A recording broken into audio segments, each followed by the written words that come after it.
اور یہ جنگ تبوک میں جانے سے آپ کو روکا گیا تو آئے, کہا یا رسول اللہ صلی اللہ تعالی علیہ وسلم کیا مجھے بچوں اور عورتوں پر حاکم بنا کر آپ جا رہے ہیں؟ میں بچوں اور عورتوں کی دیکھ بھال کے لیے رہ جاؤں؟ نبی پاک صلی اللہ تعالی علیہ وسلم نے ان کے لیے ایک جملہ فرمایا, اے علی کیا تم اس بات کو پسند نہیں کرتے کہ تم میرے لیے ویسے ہی ہو جیسے موسیٰ علیہ السلام کے لیے حضرت ہارون علیہ السلام تھے؟ جب موسیٰ علیہ السلام کوہ طور پر جا رہے تھے تورات لینے کے لیے اللہ کی بارگاہ میں, تو حضرت ہارون علیہ السلام کو انہوں نے اپنا وزیر بنایا تھا اور اپنا وزیر مقرر کیا تھا 40 دن تک کے لیے. ہاں بس نبی پاک صلی اللہ علیہ وسلم فرماتے ہیں اے علی تم میرے لیے ویسے ہی ہو جیسے موسیٰ علیہ السلام کے لیے حضرت ہارون علیہ السلام تھے, بس فرق اتنا ہے کہ میرے بعد کوئی نبی نہیں آئے گا. موسیٰ علیہ السلام نے جن کو وزیر بنایا تھا وہ بھائی بھی تھے حضرت ہارون اور نبی بھی تھے, لیکن حضرت علی کرم اللہ وجہہ الکریم نبی نہیں. اب یہاں سے ان حدیثوں کو سننے کے بعد ذہن صاف کر لیں, جتنا بھی بڑا مقام ہے مولا کائنات علی بن ابی طالب کا, لیکن وہ نبوت کا درجہ نہیں ہو سکتا, نبی نہیں ہو سکتے, کیونکہ اگر رسول اللہ کے بعد کسی کو نبی تسلیم کیا تو پھر وہ اسلام میں آیا ہی کہاں ہے؟ اس نے خاتم النبیین ہونے کا عقیدہ ہی ختم کر لیا تو ایسا شخص مسلمان نہیں, وہ اسلام سے خارج ہے. حضرت علی کی محبت اور ان کی عزت, ان کا احترام ہمارے سر آنکھوں پر ہے, لیکن کبھی ہم حضرت علی کو نبوت کے درجے تک نہیں پہنچا سکتے. لیکن کچھ جماعتیں ایسی ہوئیں شیعہ حضرات میں, سب نہیں, شیعہ میں بہت سارے فرقے پیدا ہوئے, تقریباً 70 فرقے تو میں پڑھ کر کے آیا, باقی ہے کتنے معلوم نہیں.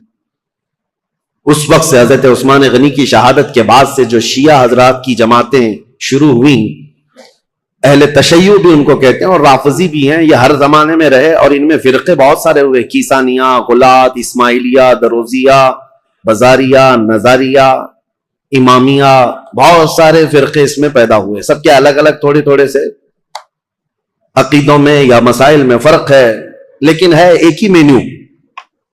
کسی میں لال مرچی زیادہ, کسی میں ہلدی زیادہ, بس مینیو ایک ہی ہے. مین چیز جا کر کے وہیں پر ختم ہوتی ہے. حضرت علی کرم اللہ وجہ الکریم, مولا علی کرم اللہ وجہ الکریم کے متعلق جو عقائد گڑے گئے, اس میں سے ایک فرقہ ایسا ہے جو حضرت علی کو خدا کے درجے تک پہنچاتا ہے, اور ان کا عقیدہ یہ بھی ہے کہ اللہ تعالی حضرت علی کی شکل میں دنیا میں آیا. نعوذ باللہ من ذالک, رب الارباب کہا, خالق کہا.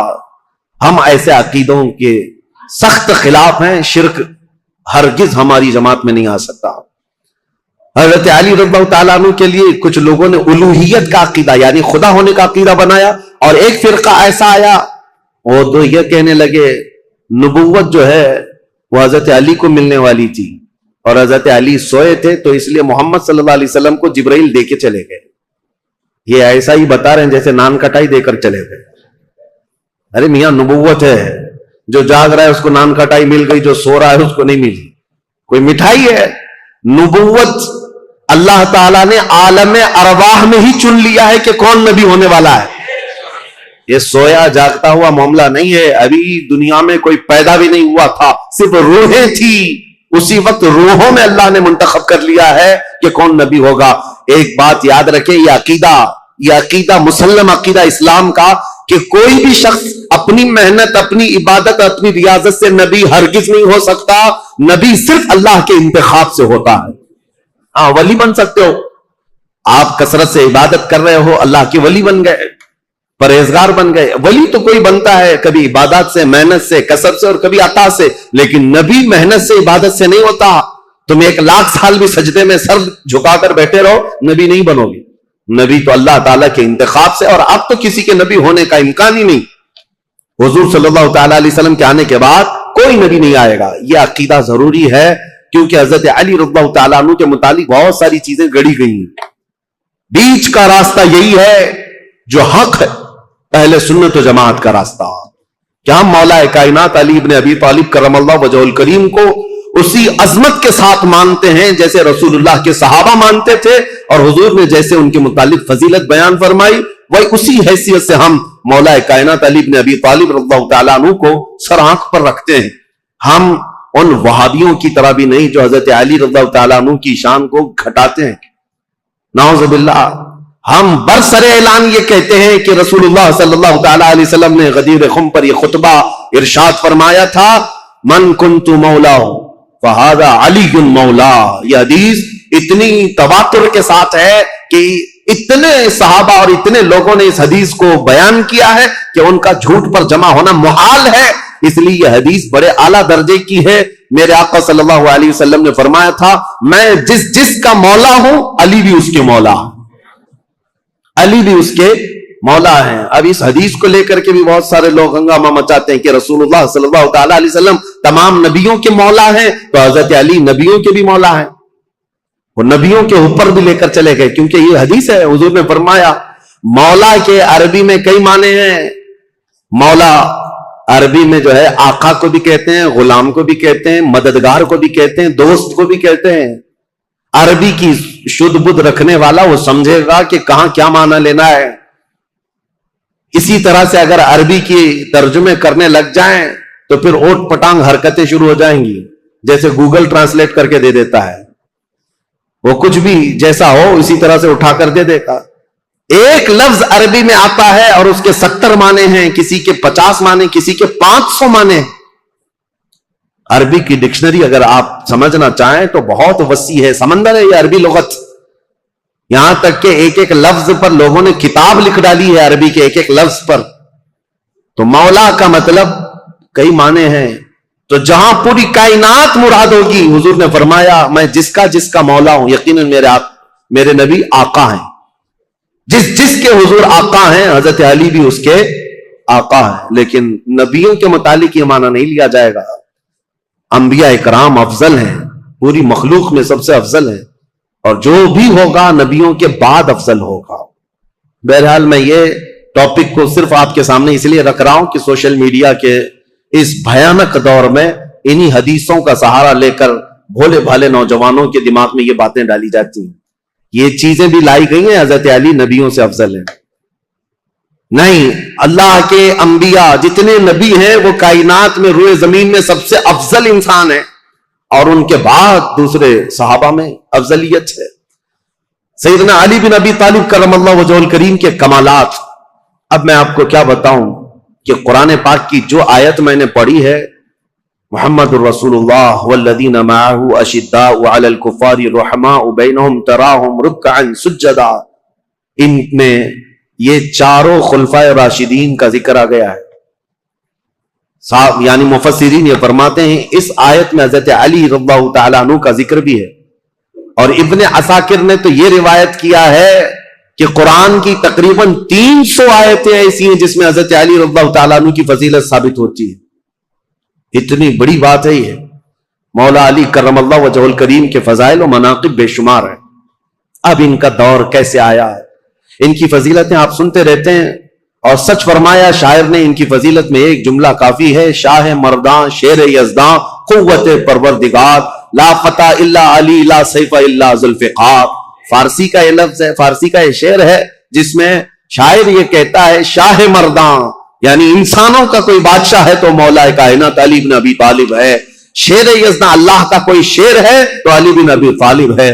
قوت پروردگار، دنیا میں اگر کسی کے پاس رب تبارک و تعالیٰ کی عطا کی ہوئی طاقت ہے، مظہر ہے کوئی، تو علی بن ابی طالب کو دیکھا جائے.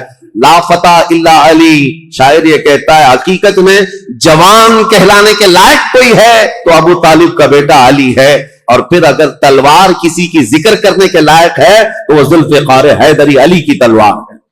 یہ ان کی تعریف میں کل ملا کر کے یہ جو جملے ہیں سب اس میں جمع ہو گئے.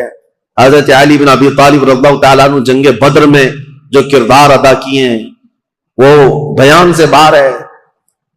جتنے لوگوں پر آپ بڑھ چڑھ کر کے حملہ کرتے رہے کفار و مشرکین جوانی کے عالم میں، حضرت علی رضی اللہ تعالیٰ عنہ کے متعلق بیان کیا بہت ہٹا کٹا جسم تھا، بہت توانا تھے طاقت سے، کافی بھاری آپ کا پیٹ تھا، اور لوہے کا خود پہننے کی وجہ سے ہمیشہ تو سر کے بال نکل گئے تھے. اتنی جنگوں میں شرکت فرماتے رہے، لوہے کی وہ ٹوپی ہوا کرتی تھی. اور وہ وقت آپ یاد کریں 7 ہجری جب رسول کریم صلی اللہ تعالی علیہ وسلم صحابہ کو لے کر خیبر نکلے تھے، تقریباً مدینے سے 200 کلومیٹر دور یہ خیبر کی وادی ہے جہاں یہودیوں نے اپنا اڈا بنا لیا تھا اور مسلمانوں کے خلاف روزانہ نت نئے فتنے وہاں سے نکلتے تھے اور منصوبے بنائے جاتے تھے حضور کے خلاف، مدینے کے خلاف، اور مکہ کے مشرکین بھی اس میں حصہ لیتے تھے۔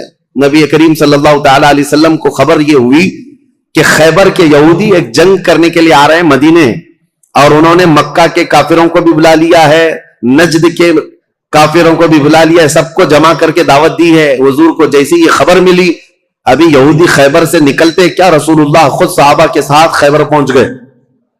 اور میں نے یہ خیبر کی تفصیلی جنگ کا بیان آپ کے سامنے پیش کر چکا ہوں جمعہ میں، جیسے سیرت مصطفیٰ کا جو درس کنٹینیو چلتا ہے اس میں جنگ خیبر میں نے بیان کیا ہے۔ یہ سخت قسم کی جنگ تھی، یہودی بڑے بڑے قلعوں میں وہاں پر محفوظ رہتے تھے، اتنے بڑے قلعے تھے ان کے، آج تک وہ موجود ہیں 1400 سال کے بعد آج بھی وہ قلعے وہاں پر ویسی ہیں۔ ان یہودیوں کی پناہ گاہ تھی، اس میں بیٹھ کر کے حملے کرتے تھے، اور ان کا یقین تھا یہ کہ ان قلعوں کو کوئی عبور نہیں کر سکتا۔ جب صحابہ وہاں پہنچے تھے یہودیوں کی حالت خراب تھی، اور ان کے ہاں ایک مرحب نامی شخص تھا جس کا دعویٰ تھا وہ 1000 آدمیوں سے اکیلا لڑ سکتا ہے، 1000 انسانوں سے اکیلا لڑ سکتا ہے۔ خیبر میں چھوٹی چھوٹی جنگیں ہوئی، وہاں کے جتنے قلعے تھے وہ صحابہ جب فتح کرنے لگ گئے تو آخری جو ان کا قلعہ تھا مرحب، جس کے انتظام پر لگا رہتا تھا، یہودیوں نے اس کو اتارا تھا مرحب کو، کہ اب آخر میں اب تمہاری باری ہے، اگر تم نہیں بچا پائے ان مسلمانوں سے تو ہمیں کوئی نہیں بچا پائے گا۔ مرحب مسلمانوں سے جنگ کرنے کو اپنی توہین سمجھتا تھا کہ یہ چھوٹے بادیہ نشین لوگ ہیں، کھجور کھا کر زندگی گزارتے ہیں، پیون لگے کپڑے پہنتے ہیں، ان کے پیروں میں چپل تک نہیں ہوتی، یہ ہم سے جنگ کرنے آئے ہیں، بڑے تحقیر سے حقارت سے دیکھا کرتا۔ لیکن اب حالات ایسے تھے کہ یہ پورے مسلمان گردنوں پر سوار ہو کر کھڑے تھے، اب تو ڈیفنس کرنا ہی تھا۔ مرحب جب اپنے قلعے سے باہر آیا تو یہ سخت قسم کی جنگ تاریخ اسلام میں لکھی گئی ہے، کیونکہ خیبر فتح ہونے کے بعد ہی سارے فتوحات کا دروازہ کھل گیا ہے اسلام کے لیے۔ ساری فتحیں جتنی ہوئی یہ خیبر کے بعد، فتوحات کا دروازہ کھل گیا تھا جو رکنے کا نام نہیں لیتا۔ تو جیسے ہی مرحب سامنے آیا تو اس نے پکار کر کے یہ کہا شعر پڑھتے ہوئے کہ تمہیں پتا ہے کہ خیبر پورا مجھے پہچانتا ہے، یہاں کے در و دیوار سے پوچھو کہ مرحب کس کا نام ہے۔ مرحب کی آواز سے اور اس کے چلنے پھرنے سے یہاں کے پتھر بھی کانپتے ہیں۔ وہ رجزی اشعار پڑھ رہا تھا۔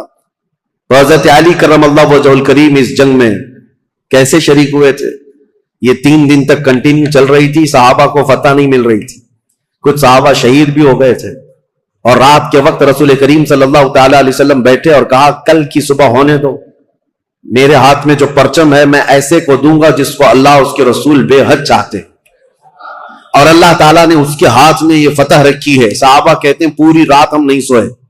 حضور نے جو یہ بشارت دی تھی اس میں بشارتیں کیا کہتی؟ ایک تو یہ تھی کہ قلعہ اس کے ہاتھ فتح ہوگا، دوسرا یہ کہ اللہ اس کو اور اس کے رسول بے حد اسے چاہتے ہیں۔ حضرت عمر کہتے ہیں ہمیں غالب گمان یہی رہتا تھا کہ شاید جھنڈا ہمارے ہاتھ میں آئے گا۔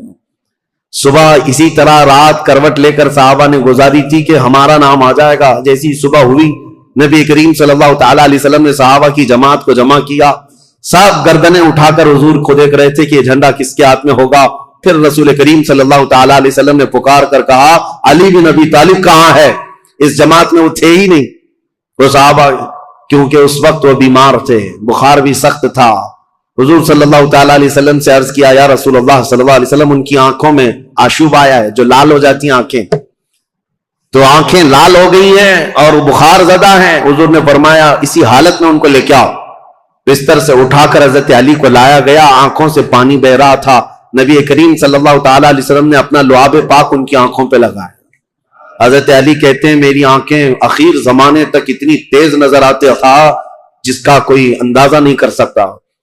حضرت علی رضی اللہ تعالیٰ عنہ کے ہاتھ میں حضور نے جھنڈا دیا اور کہا جاؤ اللہ اس کے رسول تمہیں بے حد چاہتے ہیں اور یہ فتح تمہارے نام رکھی ہے۔ سارے صحابہ کہتے ہیں حضرت علی کو دیکھ کر ہم رشک کرتے تھے کہ کیا مقام پایا علی بن ابی طالب نے۔ اس وقت ان کی جوانی کا ہی وقت تھا، اور جب وہ جھنڈا ہاتھ میں لے کر کے آئے تھے یہ مقابلہ مرحب سے ہونا تھا، جو 1000 انسانوں سے تنہا لڑ سکتا تھا، اکیلا لڑنے کی طاقت رکھتا،